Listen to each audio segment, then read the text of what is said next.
Hi everyone. Hope you are doing great during this pandemic, and welcome to my YouTube channel. This is my first video that I'm creating, so I'm really nervous about it, but let's begin. So let me introduce myself. I'm Sneha, and I came to Canada with my husband in September 2020. So, and I'm a first-time mom. So this video is all about our experience in Canada when we landed, and how the news of pregnancy that we got, and after then how mostly about the healthcare system in Canada, which is very different than our home country. Like my home country is India, and the healthcare system there is a little bit different than it is here. So when we got the news of pregnancy in around October 2020 or November 2020 something, but we got really nervous because we didn't have any doctor and we cannot approach the gynecologist directly. So let me give you let me start from the beginning, how everything happened. So this video will be helpful for those first time moms who are away from their home country, like me, and away from their home country, and people like elders, our parents or in-laws cannot travel here.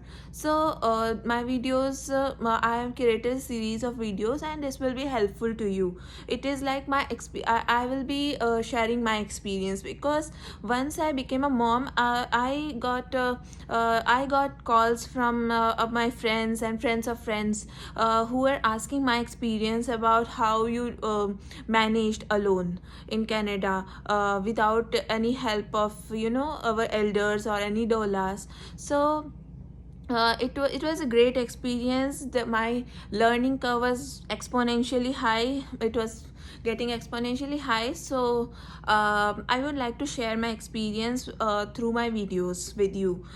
It may be helpful to any of you, right? So let me start.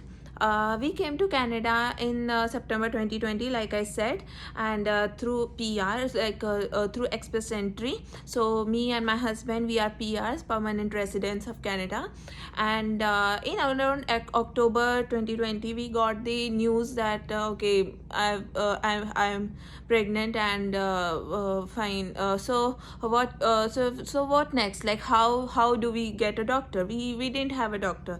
We had of course applied for health card, and after this coronavirus pandemic, the government of Canada had earlier it used to take around 3 months to get your health cards, but now the system has become very fast from past 1 year. So we got our health card by October, as soon as we applied. So here the process is very simple. Like you have to go to Service Canada, fill up a form, they will take your photo, and you get your health card delivered to your home. So and you have to show some address proof and all. So this is a great process here. No it's a very simple process, okay, that they followed, and you get your health card. So we just had our health card, and after I got the news of my pregnancy, I got really panicked, because here you cannot just go to the clinic like in my home country. If you have any issue, like if you have if you are, for example, pregnant, then you just go to go and visit gynecologist, and they'll take care of you from there on. But here the system is very different. So when I got news of my pregnancy, then we called the health Canada. There is some health system of Canada, so we call them to get a family doctor assigned to us. So here everyone needs to get a family doctor, or if there is some emergency, then either you can go to emergency if there's an emergency, or if you want to see a doctor, like not so often, then you can go to a walk-in clinic, but you have to go there by taking appointments. So you have to get assigned yourself a family doctor. So there are two ways: either you call the health system of Canada and get yourself assigned a family doctor, or secondly, or the second option is that you can also go and ask individual family doctors whether they are taking in new patients. So we called a few of them who were nearby my home at that time, and they were not taking any new patients at that time. Uh, we told the health system that it is really urgent, because I was already like 4 weeks into pregnancy, and I need to go to the doctor. I need to get the health checkup done. Right? It's we get panicked. And then the family doctor got assigned after a few weeks. So before the family doctor got assigned, I had a kind of bleeding. Okay, so I would like to talk about it because it is called a subchorionic hematoma, SCH. And in the internet, when I found about it, there is not much written about it. It's like only not many people have spoken about it. So I would like to speak a little bit about it, so that and it occurs to a very like 3% of people, and normally to those who get pregnant through IVF. But mine was normally I got pregnant not through IVF, and still I faced it. And when you get bleeding during your 5 weeks or 6 weeks of pregnancy, you really get panicked. You cannot just console yourself like it is nothing, it will go off or something. So before my family doctor got assigned, I got this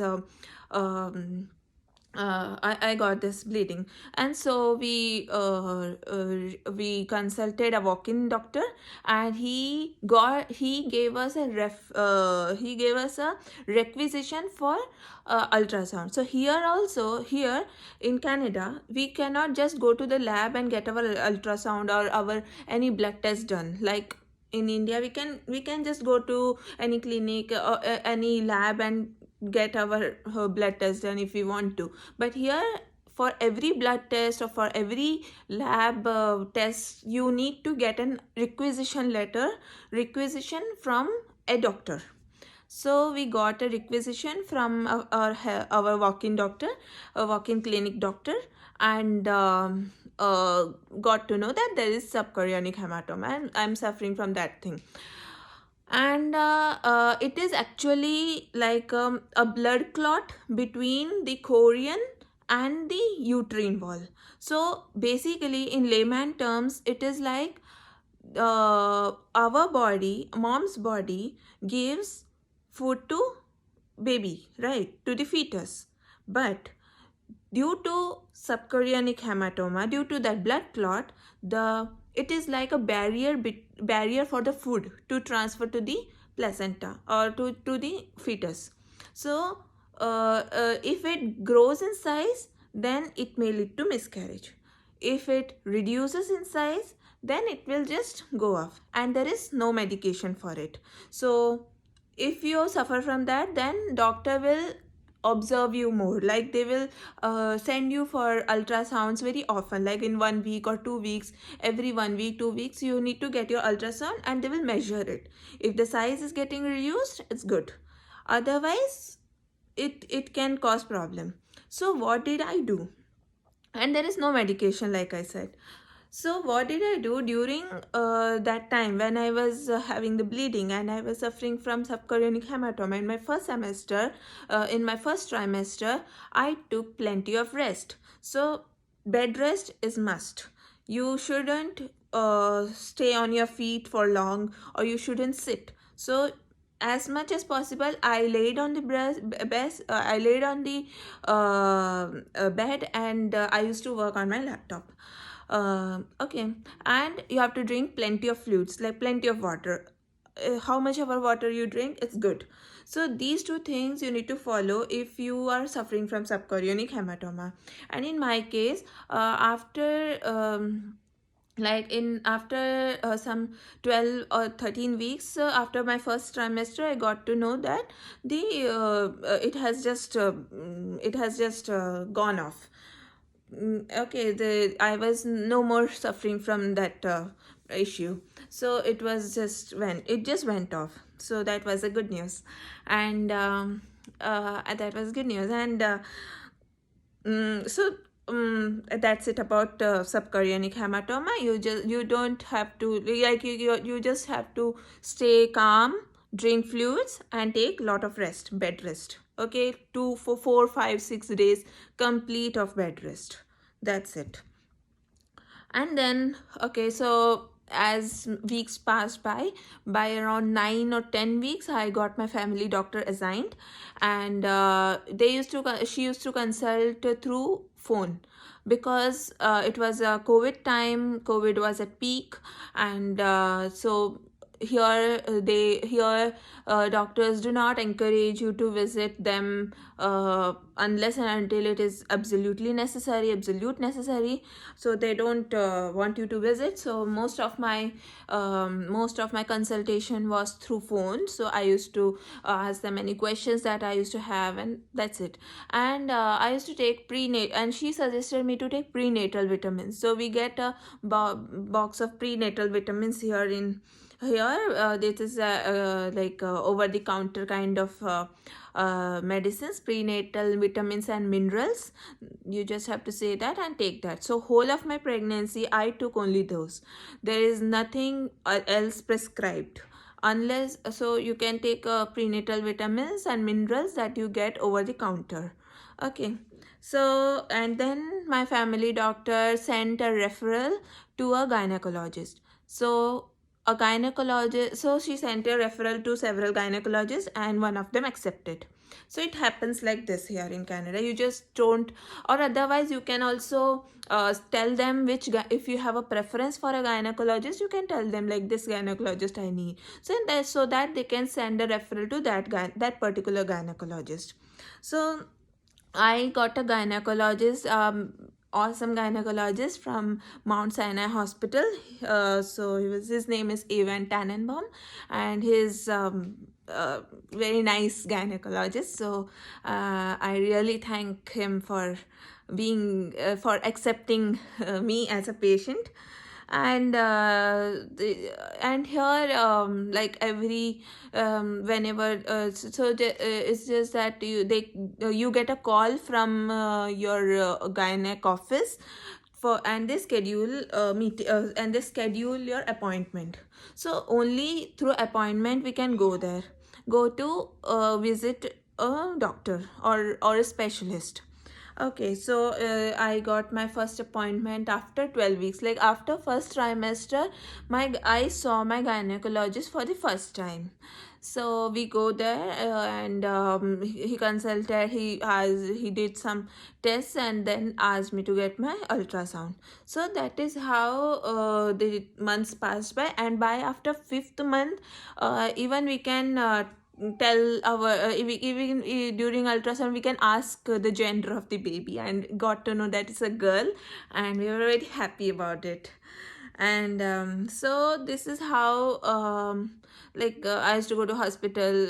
They used to call me, and I used to get appointment, go to the hospital, go to the test, whatever they ask us to do, get the test done using the requisition letter, of course, that we need to take from the office, gynec office.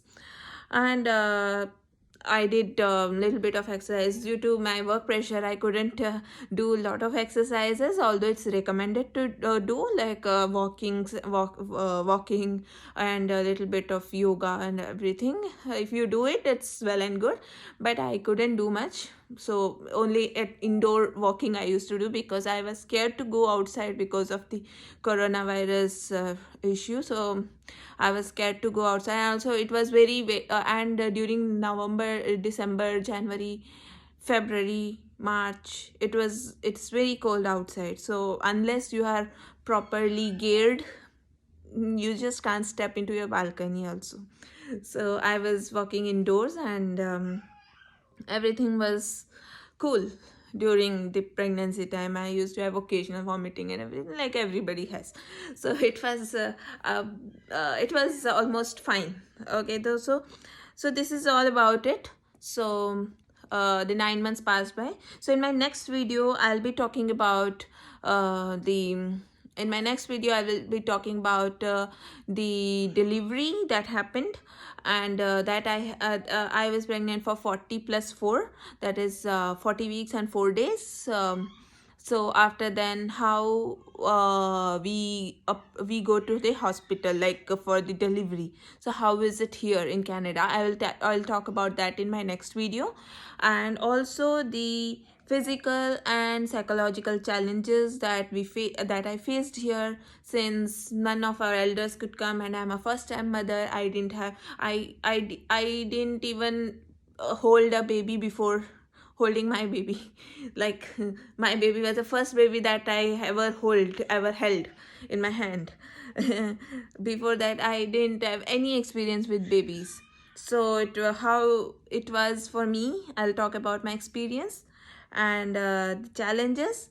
And since we didn't have any help, me and my husband didn't have any help from could not get any help from anyone. And here the doulas, nannies are very, very expensive. You may not be able to afford them, or they may not be they may not be that helpful to you, you may feel.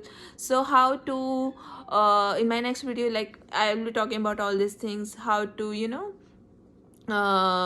take care of yourself and your baby all by yourself. So till then, bye, take care, stay healthy and safe.